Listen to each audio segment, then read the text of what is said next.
तुम्हाला देखील कलम करण्यासाठी कलमपट्टी उपलब्ध होत नाही का? होत नसेल तर हा व्हिडिओ तुमच्यासाठी अत्यंत महत्त्वाचा आहे. कारण की अवघ्या 1 रुपयामध्ये आपल्याला घरच्या घरी कलमपट्टी ही कशी तयार करायची हेच तुम्हाला मी सांगणार आहे. त्यापूर्वी जर आपण आपल्या चॅनलवरती नवीन असाल तर आपल्या चॅनलला सबस्क्राईब, व्हिडिओ लाईक आणि फेसबुकवरती जर हा व्हिडिओ पाहत असाल तर फेसबुक प्रोफाईलला फॉलो नक्की करा. तर चला आपण व्हिडिओला सुरुवात करू. बऱ्याच मित्रांना कलमपट्टी जी आहे ती उपलब्ध होत नाही. त्यासाठी आपण एक देशी जुगाड केलेला आहे. फक्त 1 रुपया किंवा फुकटमध्ये देखील आपल्याला हे होऊ शकतं. काय करायचं, आपण अर्धा किलो किंवा 1 किलो आपली जी साखरेची पिशवी असते किंवा किराणा दुकानामध्ये ती पिशवी आपल्याला दिली जाते, ती आपण अशा पद्धतीची एक नवीन पिशवी घ्यायची. त्यांच्याकडून आपण मागून घेऊ शकता किंवा पैसे देऊन देखील आपण घेऊ शकता. घेतल्यानंतर आपण काय करून घ्यायचं, तर चांगल्या पद्धतीची आपण कात्रीचा वापर करून घ्यायचा आहे. कारण की कात्रीच्या वापराने काय होतं की चांगल्या पद्धतीने आपल्याला त्याला जी कापणी आहे म्हणजे कापून घेता येते.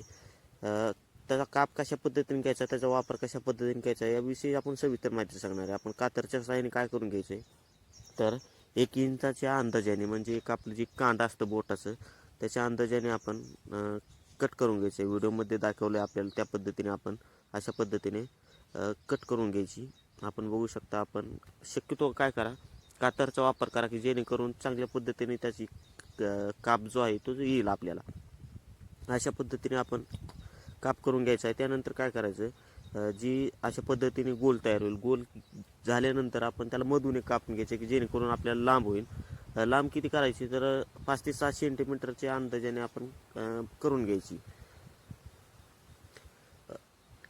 सोपी पद्धत आहे. आपल्याला फुकटची फाकट म्हणजे जर उपलब्ध होत नसेल आपल्या भागामध्ये कलमपट्टी, तर आपण अशा पद्धतीचा उपाय हा करू शकता. आता आपण त्याला आतमधून कट करून घेतलं आहे. त्यानंतर आपल्याला डेमो देखील दाखवतो कशा पद्धतीने आपण कलमपट्टीवर म्हणजे कलमावरती आपण या पट्टीचा उपयोग जो आहे तो करू शकतो. आता आपण अशा पद्धतीने बघू शकता, आपण कलमपट्टी ही उपलब्ध केली. 100% काम करणारी आणि ज्या पद्धतीने आपल्याला कलमपट्टी ओरिजिनल असते त्याच पद्धतीने हिचा देखील वापर हा होऊ शकतो. आता आपण बघू शकता, आपण डेमो देखील आपल्याला दाखवतो. तर आपण अशा पद्धतीने कलम करत असतो. कलम केल्यानंतर आपण काय करतो, तर दोन्ही ज्या फांद्या ते एकमेकांमध्ये आपण चांगल्या पद्धतीने पॅक करून त्याच्यावरती अशा पद्धतीने आपण कलमपट्टीचा वापर करत असतो. आणि आपण बघू शकता कशा पद्धतीने 100% रिझल्ट देणारं हे जुगाड आपल्याला पाहायला मिळतं आहे.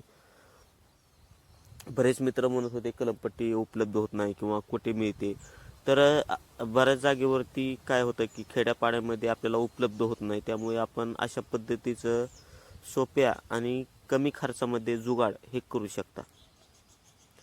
आंबा कलम असेल किंवा दुसऱ्या कलमावरती बांधण्यासाठी कलमपट्टी खूप महत्त्वाची असते. आणि अशा वेळी जर कलमपट्टी उपलब्ध नसेल तर आपल्याला कलम देखील करता येत नाही. कारण की 50% भाग हा कलमपट्टीवर अवलंबून असतो. आपण कलमपट्टी जर चांगल्या पद्धतीने वापरली तर आपल्याला कलम देखील 100% सक्सेस होतात. बरेच मित्र म्हणत असतील की आपण चिकट टेपचा देखील वापर करू शकतो का, तर चिकट टेपचा वापर करू नका. काय होतं, चिकट टेपचा वापर केल्यानंतर आपल्याला त्याच्यामध्ये जे लिक्विड असतं किंवा केमिकल असतं त्याच्यामुळे आपल्याला काय होतं, कलम जो आहे आपला तो फेल होऊ शकतो. आता आपण बघू शकता कशा पद्धतीने जो कलम आहे आपला तो 100% सक्सेस होण्याच्या मापात आहे. कारण की आपण जी कलमपट्टी वापरली ती योग्य पद्धतीची आणि योग्य आपण म्हणजे विचार करून आपल्याला दाखवत आहोत की खरोखरच ही कलमपट्टी जमल का. आपण पहिल्या देखील आपण घरी याचा जो उपयोग होतो केल्यानंतर आपल्याला हे सांगितलेलं आहे. तर अशा पद्धतीने आपण पिशवीचा वापर करून घरच्या घरी कलमपट्टी ही तयार करू शकता. तर मित्रांनो, व्हिडिओ कसा वाटला आपल्याला, व्हिडिओ जर आवडला असेल तर व्हिडिओला आपल्या लाईक आणि यूट्यूब चॅनलला सबस्क्राईब करा. फेसबुकवरती जर हा व्हिडिओ पाहत असेल तर फेसबुक प्रोफाईलला फॉलो नक्की करा.